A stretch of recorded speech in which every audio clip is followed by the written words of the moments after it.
Winter of 1881 came down hard on the plains of eastern Colorado, scraping what little was left of the earth clean. Snow had buried the dirt road to the town of Keota, and wind scoured the land like punishment.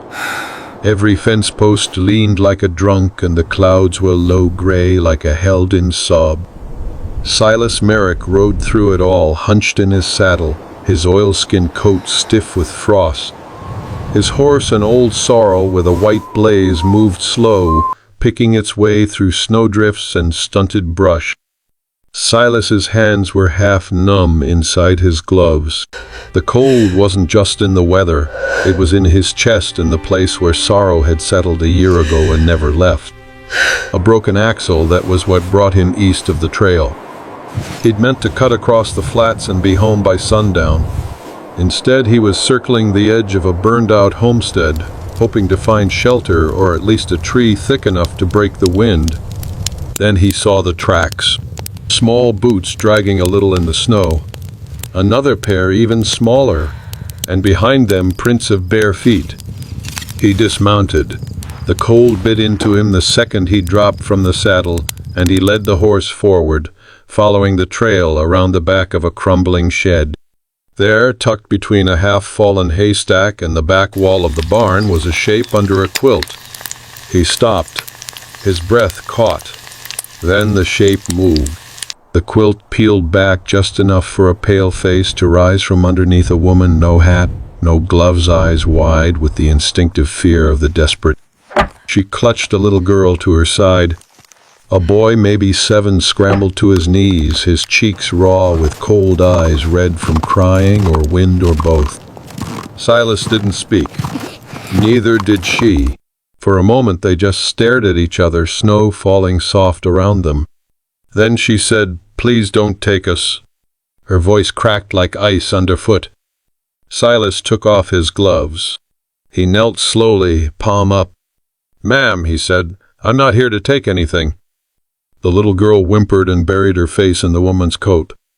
"My name's Silas Merrick," he said. "I've got a fire not far. You can't stay out here."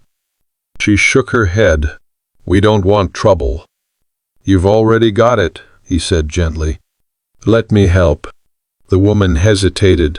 She looked at the boy, then at the little girl, and finally back to Silas. "We was trying to make it to Denver," she said, "but the wagon broke near the canyon." Silas glanced back at the wind-whipped plain. Denver was over 80 miles west. No one made that trip on foot in January. "You got a name?" he asked. "Annie," she said after a moment. "Annie Caldwell. This here is Ruth and my boy Eli." He nodded, heart aching. "You got any food?" "Just dried cornmeal. It's near gone." He looked at the children, how their lips were blue, their hands tucked into their sleeves. He knew that look. He'd seen it in the war in the hills of Tennessee when frost took fingers before dawn. "Come on," he said. "My cabin's not far. I'll make a fire. You can rest. That's all I'm offering." She didn't move. He reached into his coat pocket and pulled out a strip of jerky, offering it to the boy. Eli took it slow, like a stray dog. That broke it. Annie stood still, clutching Ruth, and followed Silas as he led them to the horse. It was a tight fit, but he lifted the children into the saddle and walked beside them, his gloved hand steady on the reins. Annie walked beside him, limping slightly. The wind howled louder as they made their way toward the low ridge, where his cabin crouched like a waiting dog chimney, barely visible through the white. Silas didn't speak. Neither did she. But as they walked, he noticed the way her hand brushed her daughter's leg again and again just to keep her warm. The way the boy kept turning to make sure she was behind them. There was a weight to them, something heavier than just hunger and cold. And Silas, with the silence of grief still fresh in his bones, could feel it. He had no way of knowing, not yet, but the reason they were out there, the reason she'd chosen a snowstorm over what she'd left behind, was worse than anything he'd guessed. And it would change everything. The cabin was a squat thing of hand-cut logs and packed mud leaning slightly west from years of wind. Smoke drifted weakly from the chimney, the fire inside banked low to save wood. Silas pushed the door open and guided them into the warmth such as it was. Annie hesitated at the threshold. Her face was taut, like someone expecting a blow. Silas caught the look but didn't press her. He stepped aside and knelt to stoke the fire, feeding it with dry pine until the flames caught and cracked. "Sit," he said, not unkindly. "You'll warm faster near the hearth."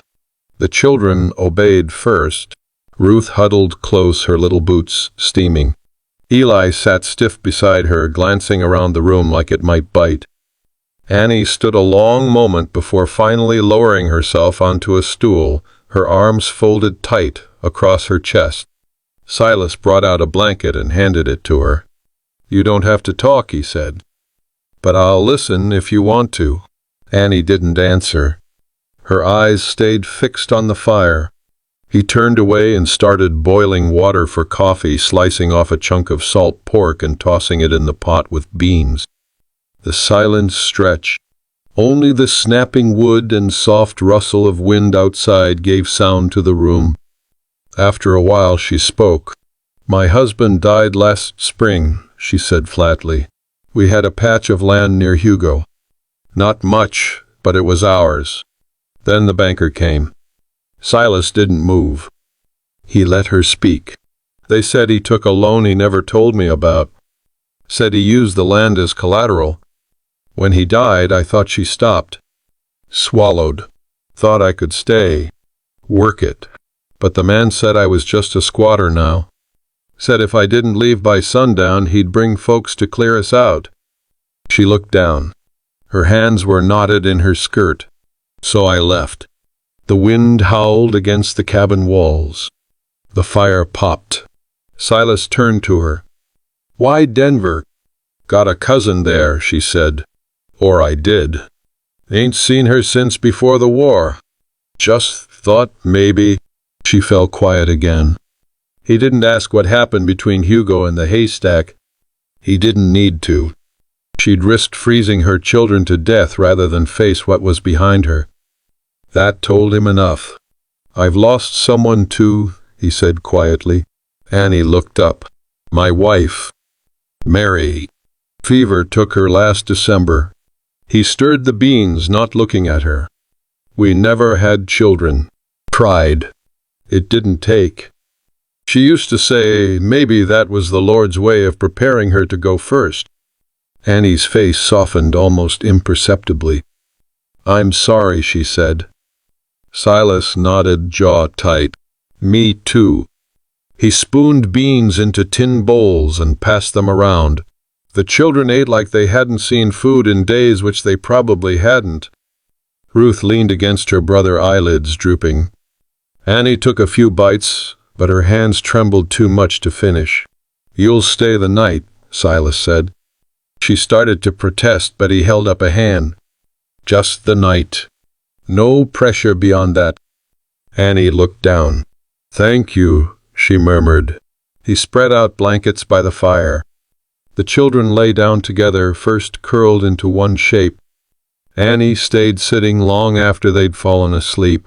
Her eyes stayed open, watching the flames like they might flicker out and leave her in the dark again. Silas sat in his rocker, hands clasped between his knees. The room was warm now, thick with the smell of beans and ash. Outside the snow still fell silent and steady. He didn't know what would happen next. He didn't ask. For now they were warm. For now they were safe. And for the first time in over a year the cabin didn't feel so empty. If the grit felt real, subscribe for the next mile. Morning crept slow and gray across the plains. The storm had quieted, but the world outside was white and blank, like a page waiting to be written on. Inside the cabin the fire had burned low again. Silas stirred, first stiff from sleep and colder than he liked. He tossed on more wood, careful not to wake them. Annie was curled beside the children now, one arm wrapped around Ruth, the other laid protectively over Eli's chest. Her brow was furrowed even in sleep. She looked young but worn, like someone who'd lived twice her years. He let them rest. By midday the children were awake and watching him from under the blanket. He smiled at them just enough to show it was safe. "You like eggs?" he asked. Eli nodded. "Good. Got 4 left. Figured you 2 earned 'em." He cracked them into a pan and their smell filled the cabin. Annie sat up slowly, rubbing her eyes. "You cook like a rancher," she said, voice hoarse but lighter. "I am one," he replied. "Got land west of here. Nothing big. Just cattle and quiet." Quiet sounds real good. They ate together and it felt almost like a family breakfast. Not in a flashy way, but in the way people do when they've come through something and still have a little more to go. Later, Silas saddled his horse and hitched up a small cart he kept for hauling firewood. "I'll need to go into town," he told her. "Pick up supplies. You and the young uns can stay here." Firewood stacked behind the shed. Annie stood with her arms crossed. "You don't even know us?" "No," he said, "but I know you didn't steal. You didn't lie. And you didn't turn away your kids when it got hard. That counts." She looked away. "You think the town'll take kindly to us?" He paused, then answered with quiet certainty. "They will if I walk in beside you." That night she sat on the porch after the children had gone to sleep. Her fingers worked a scrap of cloth in her lap, some habit from before, maybe sewing for peace or just something to keep the hands busy when the heart was full. Silas brought her a cup of coffee and stood beside her. "I ain't sure what comes next," she said. "I've got no money, no plan. Just these kids and what's left of my pride." "You've got more than that," he replied. "You've got grit. And you've got me if you want it." She looked up, startled. "I don't mean anything you ain't ready for," he added.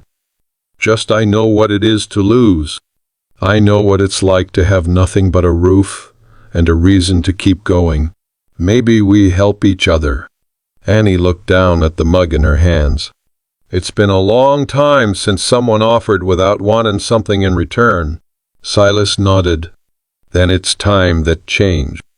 She didn't say yes, not right away, but she didn't say no either.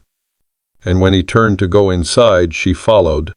That night he made up a bed for her and the children in the loft above, and for the first time in weeks she slept without waking at every sound.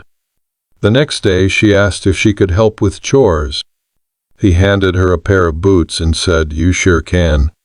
They worked side by side that morning, her learning how to stack hay and chop kindling, him watching the way she squared her shoulders when things got heavy. There was no small talk, just the rhythm of work and the slow knitting of trust between them.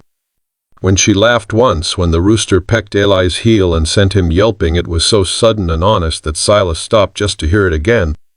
He found himself wanting to protect that sound. And when she caught him looking, she didn't look away. Snow still clung to the ground days later, but the sky had turned a hard blue and the wind carried a bite instead of a blow.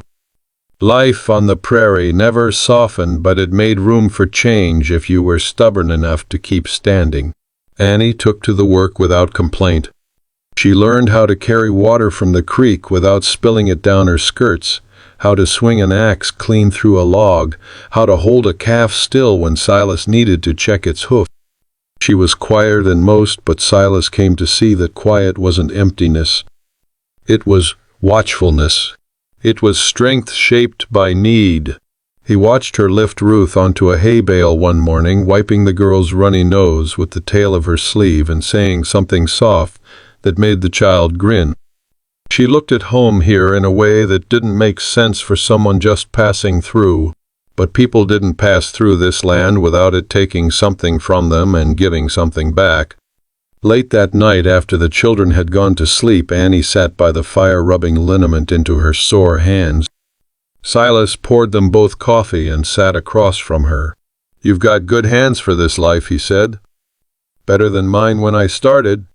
She smiled faintly. "I used to sew wedding dresses back in Missouri. Thought I'd be doing that forever." Her voice faded. Then came the war, and the wagon west, and one hard year after another. She looked up. Ever think about leavin', starting over somewhere green and easy? Silas stared into the flames. I did once. When Mary died, figured I'd go east. Sell the cattle, maybe take a train.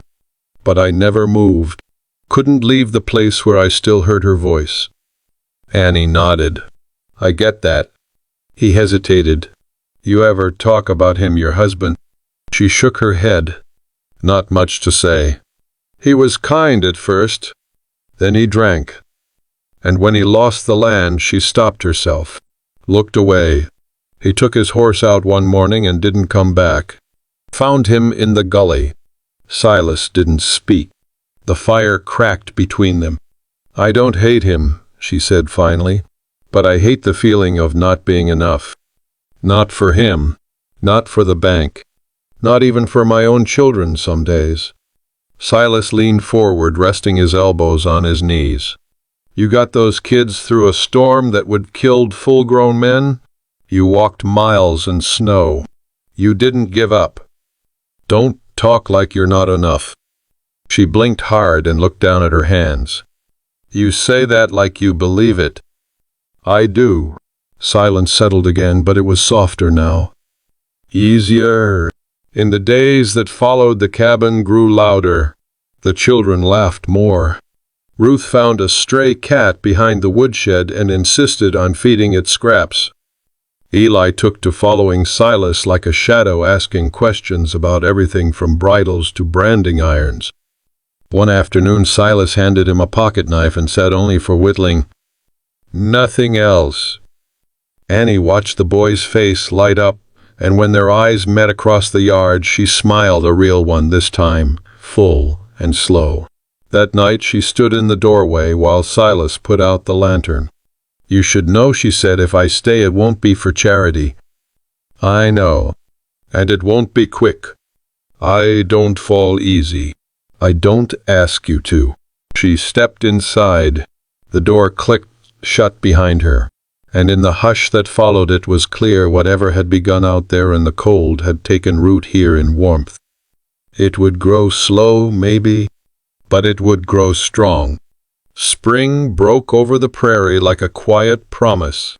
The snow melted into the creeks, the grass came back in patches, and calves were born slick and stumbling. Days stretched longer and the cold retreated, though the wind never left entirely. By then, Annie and the children had been at the cabin near 3 months. The lines in her face had softened some, though Silas noticed she still scanned the horizon, sometimes out of habit maybe, or fear that the past might catch up on foot. They worked together each day, side by side. She cooked better than he ever had. He taught Eli to ride. Ruth followed the cat everywhere, and the cat, to Silas's confusion, followed him. But the peace didn't last untouched. It came in the form of a letter. Silas found it in town, folded in the postmaster's hand with a look he didn't like. It was addressed to Mrs. Annie Caldwell, care of Mr. Silas Merrick, written in a tight, harsh scrawl. He handed it to her that night, without a word. She read it at the table, jaw clenched, then folded it slow and flat. Who was it from? Silas asked. My late husband's brother. Clyde. He says I ran off with what wasn't mine. That I owe him the wagon, the horses, everything. That true? She shook her head. The wagon was mine before I met him. The horses were dead by the time we crossed the river.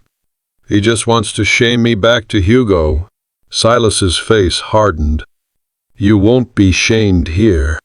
But he saw the doubt creeping back in her. She slept less after that, stood longer at the fence line, arms crossed tight like she was trying to hold herself in one piece. Then came Clyde. He arrived on horseback one morning, long and lean and mean around the eyes. Didn't bother to knock, just rode up like he had a right to. Silas stepped out to meet him, rifle resting casual in the crook of his arm. You Silas Merrick? Clyde asked, voice like gravel. I am. I come for my brother's widow. And his property. She's not property, and she's not going anywhere she don't choose. Clyde spat in the dirt.